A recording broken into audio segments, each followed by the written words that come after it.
I can do this. I can do this. They will want to help. Is this where we're meeting the centaurs? Well, they don't exactly know we're coming, so it's less of a meeting and more of a surprise, I suppose.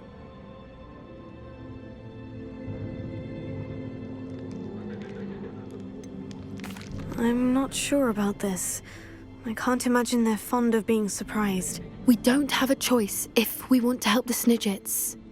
Perhaps they'll be able to tell that we're sincere. There's something about them that's so knowing. It's almost unnerving.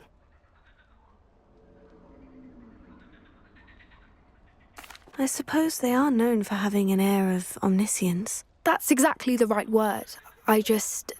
Never mind. What is it? It's nothing, truly. We've no secrets to hide. Speaking of secrets, I do want to tell you why Victor Rookwood's after me. He's working with Ranrock, and Ranrock's after something I found at Gringotts. Fig had a portkey that led us there after the dragon attack. It's a bit of a long story, and Fig asked that I not speak of it yet. Goodness. Well, that certainly helps explain a bit about what we saw back at Horntail Hall. Of course, I'll guard your secret as if it were my own. Even the centaurs won't know. We'll simply be honest with them about what we're trying to do. They'll have to help us, won't they? Yes, of course. You're absolutely right. We'll meet with them, tell them about the Snidgets, and I'm sure it'll all be fine.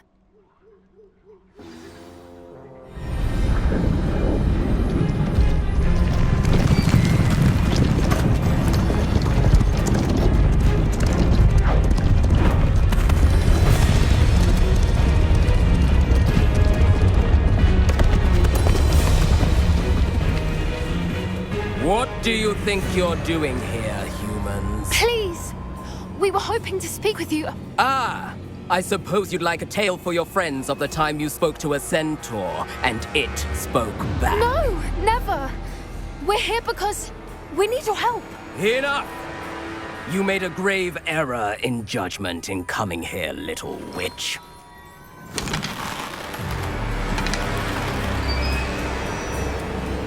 Leave them be, Alec.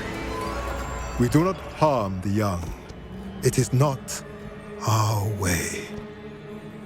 You forget your place, old fool. I'm the leader of this herd, and while you cling to our way, their kind continue to slaughter beasts like us without a care! From what I can see, they have slaughtered no one. They will leave here unharmed. Mark my words, Doran. If I ever see them again, it will be all three of your heads.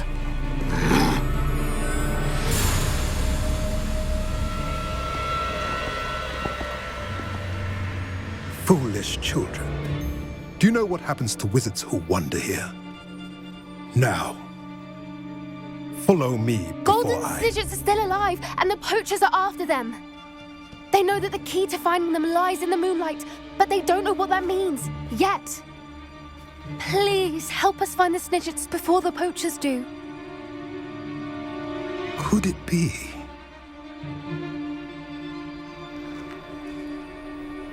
In the south, there is a cave within which lies what the poachers seek. A moonstone. Retrieve it and place it in the henge in the forest. I, on the other hand, must go speak with the herd. Find me after you have done this.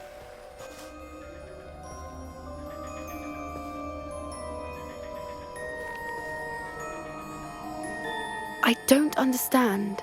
So the moonlight mentioned in the journal doesn't refer to actual moonlight, but to a moonstone. What do moonstones have to do with Snidgets? And why was he so certain about where we could find one?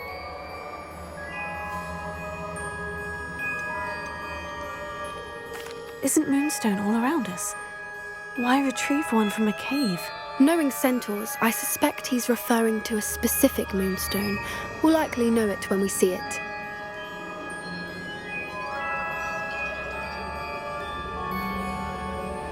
I don't know, but I am inclined to believe him, what with his being a centaur and all. I am too. It is a shame how quickly he left. What was his name? Doran. That's what the leader of the herd called him. Well, if Doran knows something we don't, I'd rather act now and ask questions later.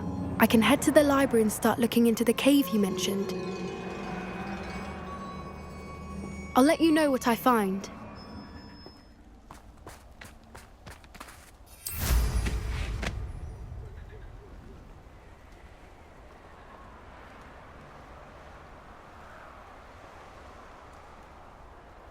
Here's one of those tables Professor Shah mentioned.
I should investigate.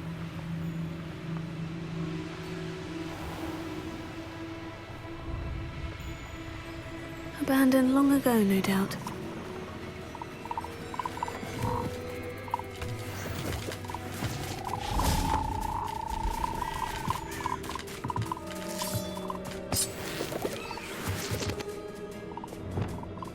Confringo!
you go.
Handy resource indeed, your field guide. I'm most pleased to be included. Revelio.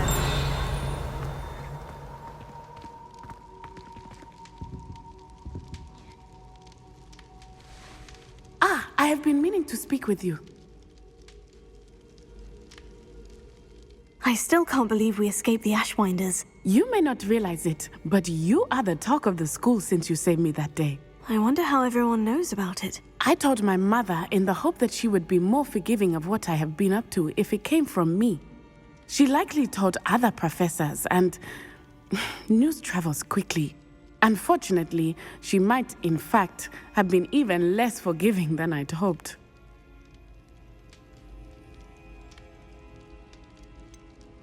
I don't blame her for being concerned. We have been involved in some dangerous activities. As the Ashwinders were locking me up and threatening my life, it did occur to me that my mother may have been right. Has Officer Singer done anything with the evidence we provided? She has not. Harlow is as strong as ever. Someone needs to stop him, whether it is us or Officer Singer. If someone had stopped the monsters like him in Matabeleland, my father would be alive today. What exactly happened to your father? It was a beautiful day. My mother had gone to tend to a neighbor who was ill, and so my father and I were galloping in the savannah. Galloping? Your father was also an animagus, I take it? He could become the most majestic giraffe, and he would carry me on his back, my arms around his neck. We were on our way home when we surprised a group of bandits who had come from our village. One of them saw me just as he removed a scarf from his face. He shouted and then aimed his rifle. He didn't want you to identify him. Exactly. In an instant, my father bowed his neck to protect me and was hit. As he fell, my father changed back into his human form. When the bandits saw this, they turned and ran in fear. Magic terrified them, and then he was gone. And it was all my fault. Your fault? How so? He died protecting me. If I had been capable of protecting myself, he would still be alive today. My mother and I tried to go on without him, but it became too much for us there. A few years later, we left to come to Scotland. Do you think taking down the Ashwinders will avenge your father's death? No. Vengeance is not what drives me. My father would not want that. He and my mother raised me to believe that it is a privilege to be able to fight for those who cannot. I know there is risk involved, but I feel it is worth it. I am glad you seem to think so too. What does your mother think about all of this? Well, as you saw, she worries a great deal. She is an excellent seer, but I think it bothers her to this day that she did not see my father's death coming. She misses him, as do I. So I believe on some level she understands my need to seek justice in a small way, but that does not mean that she likes it.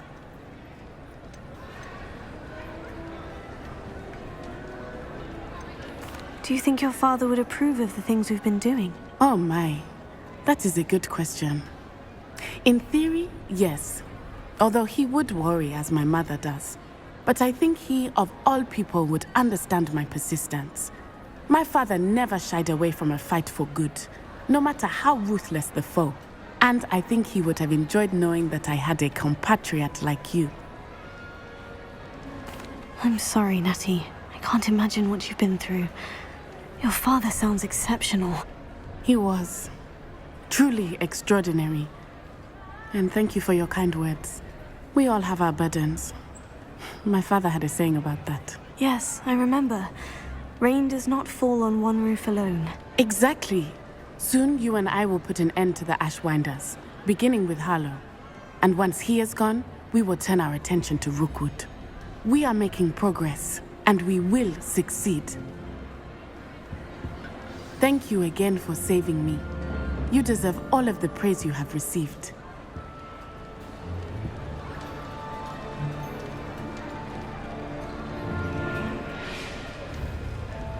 Revelio.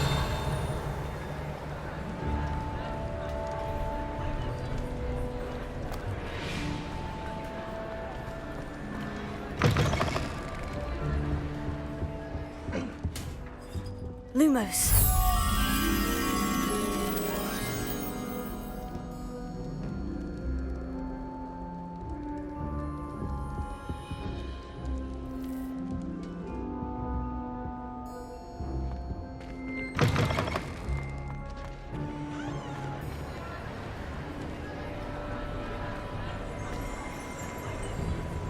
Revelio.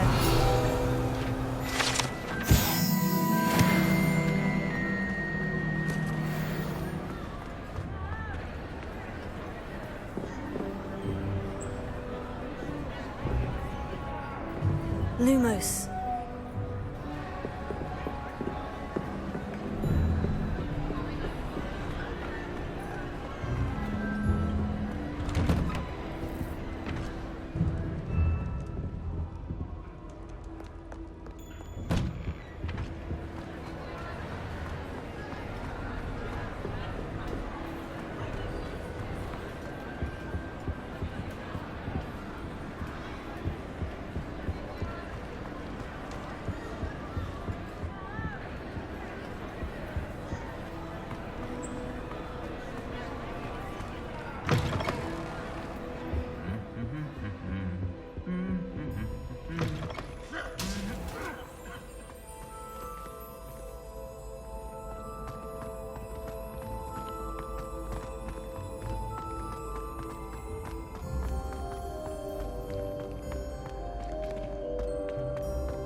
Revelio.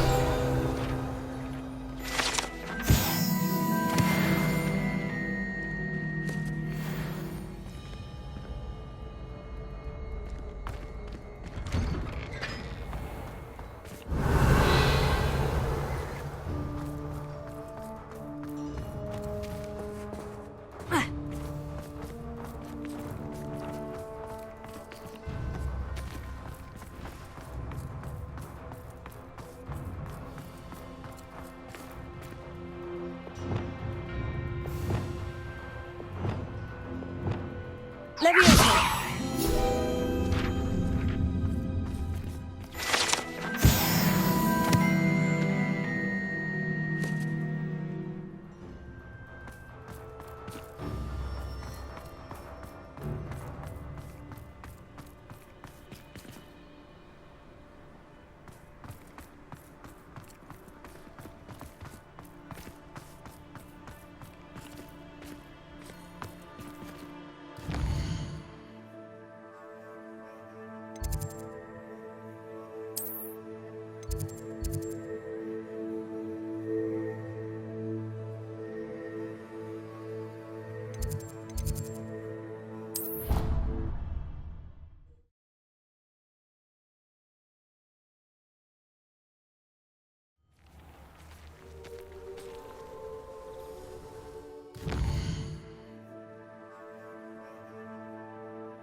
I spend the entire day in. I don't know why you don't just get a snitch from inside. Because I told you.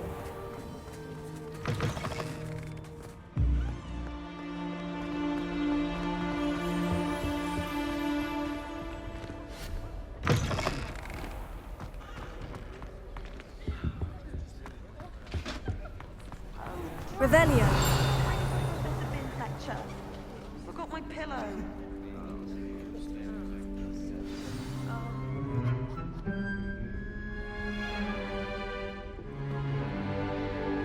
In today's lesson, we will cover a truly thrilling event. The Goblin Rebellion of 1752 and all its triumphant tragedy. But more specifically, we will address the devastating effects it had on the wizard milling industry. Throughout the many goblin battles, countless wizard cloaks were lost. Actually, we do know the number. 632. But history occurs outside the classroom. And look, it's time for my constitutional. One can practically osmose the history flowing through Hogwarts. I think the professor wants us to follow him. And now for a stroll to the bell tower entrance hall. Along with the rest of the castle, it was completed in the late early Middle Ages. The hall and the bell towers that loom above it contain myriad interesting artifacts.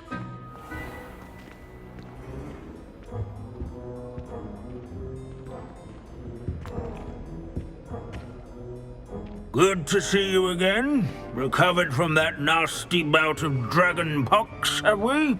That wasn't me, Professor. I'm new here. Are you? Well then, welcome.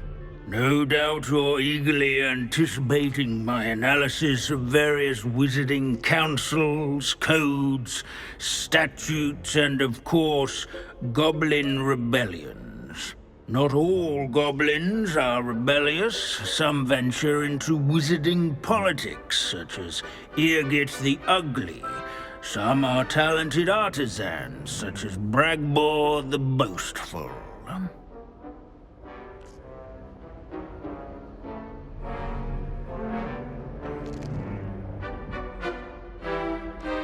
Did you say Bragbor? I know that name. Lodgok said he was an ancestor of Ranrock. Well known for his metalwork. I would imagine much of his goblin-wrought iron and silver has survived to this very day. Now, where were we? Oh yes. Back to our class topic for today. Grimbold Weft. Another notable historical figure. He's right nearby. Revelio. Various students can find him on display. Best keep searching. And then all students introduce themselves to this hero.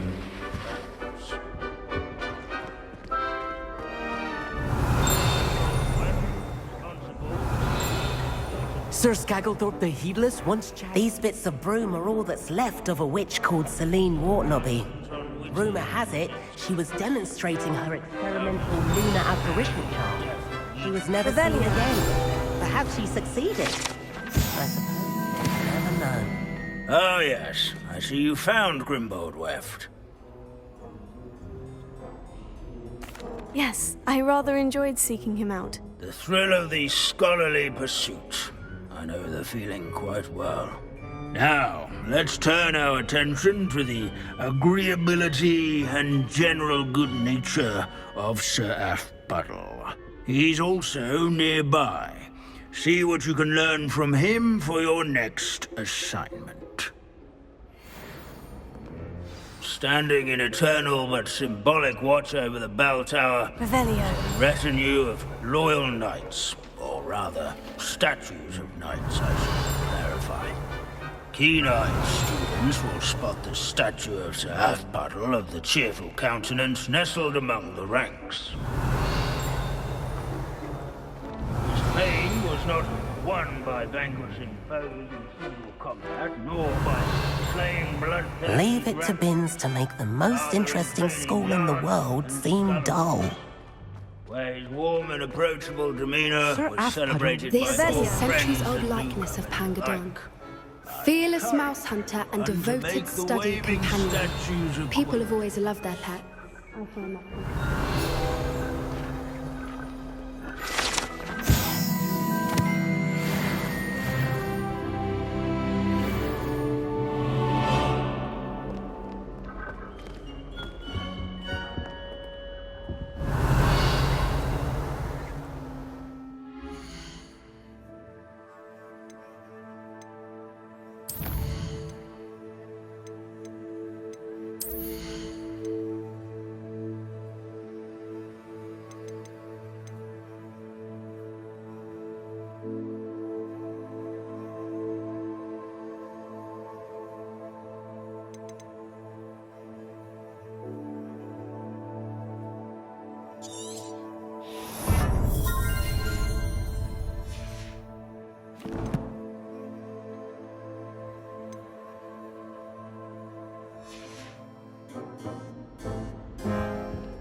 As one would expect, Hogwarts contains no narthexes. Seems obvious.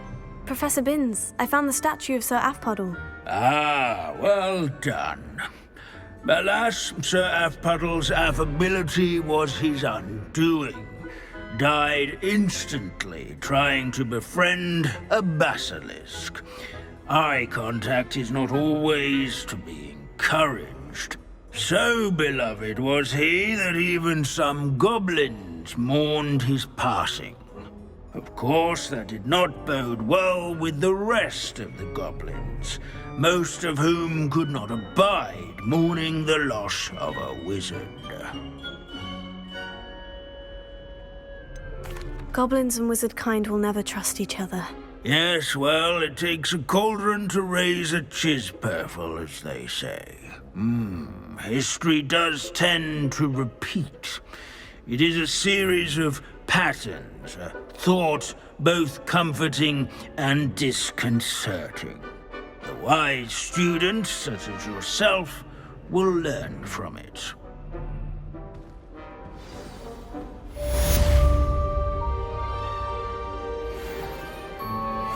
History is written by those who do their schoolwork, so they say. Or at least, I like to say that.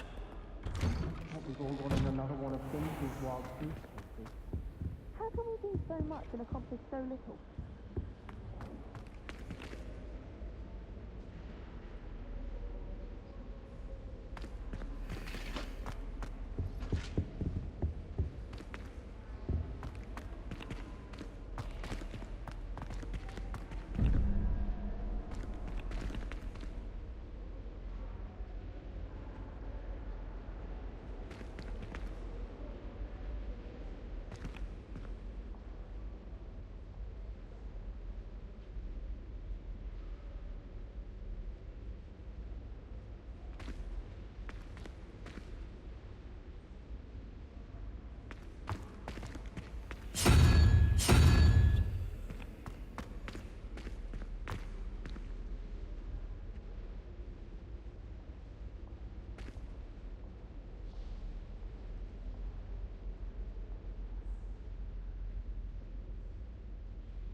Revelio.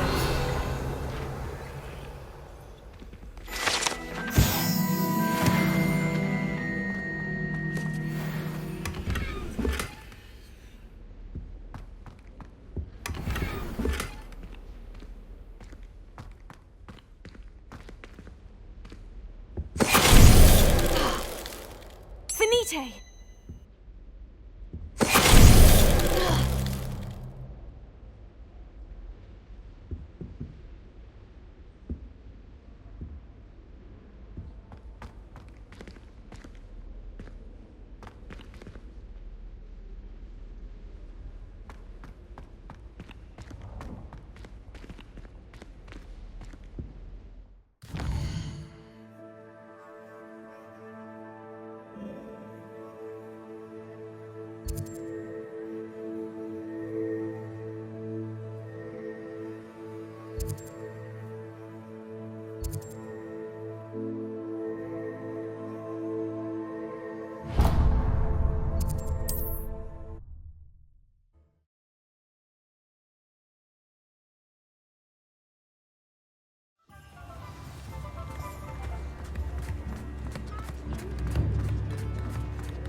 Is everything all right? Oh, bless you. Oh, thank you for asking. I'm Betty. Betty Bugbrook. And no, everything is not all right. It's my dear friend Hazel. Oh, she's in trouble. Hazel? Yes. Oh, she's a unicorn. Known her for years. She doesn't like to leave the forest, so I visit her once a week to brush out her mane and bring her some treats. Her coat is glorious. Well, the last time I saw her, we were violently attacked by a pack of wolves. Hazel, loyal friend that she is, leapt in front to protect me, and in the process, I fear she may have been injured. I'm sorry to hear that. I want to help her, but she seems to have gone into hiding. Out of fear, I'd imagine. I know you Hogwarts students learn a fair bit about caring for beasts. Perhaps you could find my unicorn friend and get her somewhere safe so that she can heal. How did you become so close with the unicorn? It was luck, truly. I came across her when she was a little golden foal. Didn't even have a horn yet. Oh, she trusted me straight away. We'd play together for hours. Oh, I do hope she'll be all right. Unicorn hair is a valuable wand core, and I suppose losing a hair or two mightn't hurt her. But I'm terrified those poachers will want her for her blood to keep themselves alive. And that is more than I can bear to think of. I'll keep an eye out for your unicorn friend and take her to safety if I see her. Oh, you've a good soul. I can always tell. Please, don't risk your own safety, though. I don't know precisely where she is, but I can tell you that her den is north of Hogsmeade. And although I haven't been able to brush her lately, I imagine she still has the brightest, most beautiful coat of her entire herd. Remember, you'll know her by her brilliant coat. Oh, and be warned, she's a stubborn girl. She may need some convincing to come with you. I need to look for a unicorn with a beautifully bright coat. Sounds as if she's in trouble.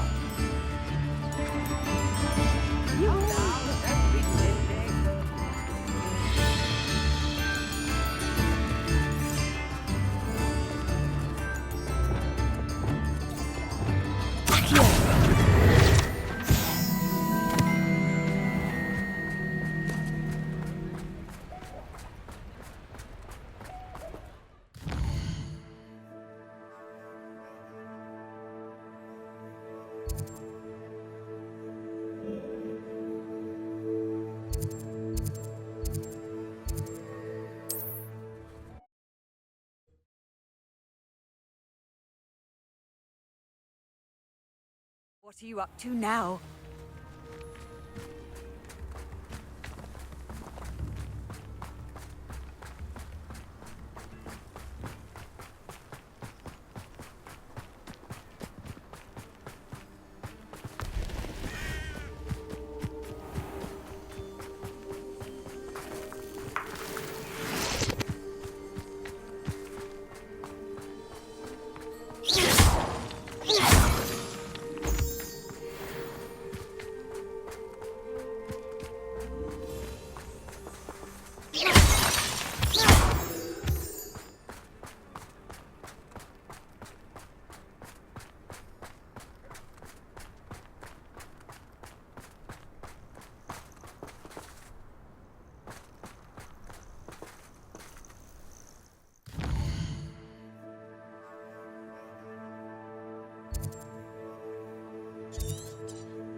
Hazel must be here somewhere.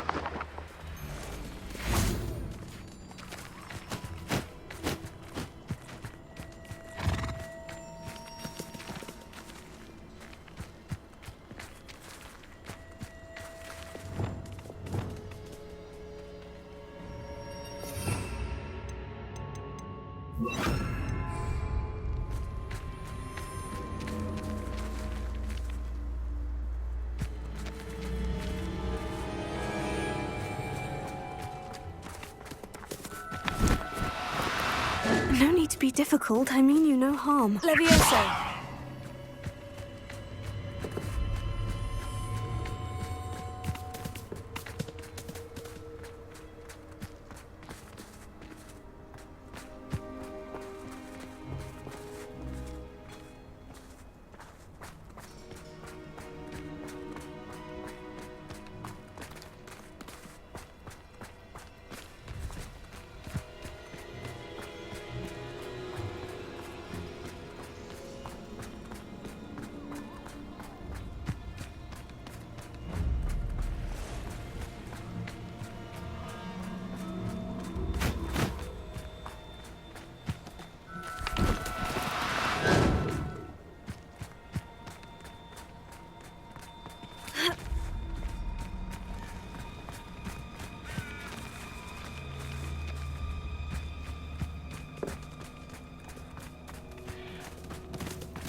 Levioso!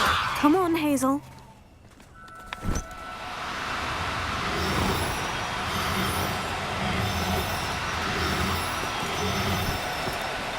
Now, I'm only trying to help.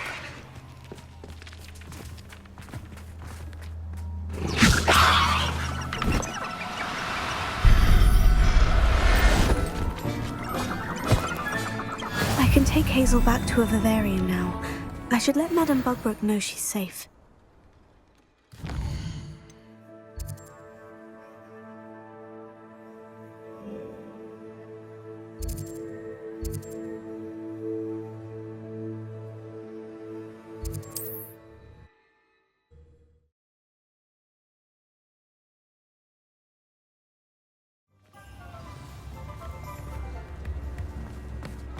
Not saying I don't cast the odd cleaning spell. Madame Bugbrook, I found your unicorn friend, Hazel. Oh, what a relief! Is she all right? Are you all right? Do you have a safe place for her to stay? We're both fine, and I have a safe place for her at Hogwarts. You've a kind heart, you do. I'm relieved and thankful that you'll take care of her.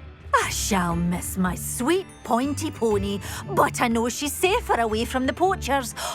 Do give her a nice brushing for me, won't you? Take good care of Hazel now.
thinks you've made marvelous improvements here.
Settle yourself. I mean you no harm.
you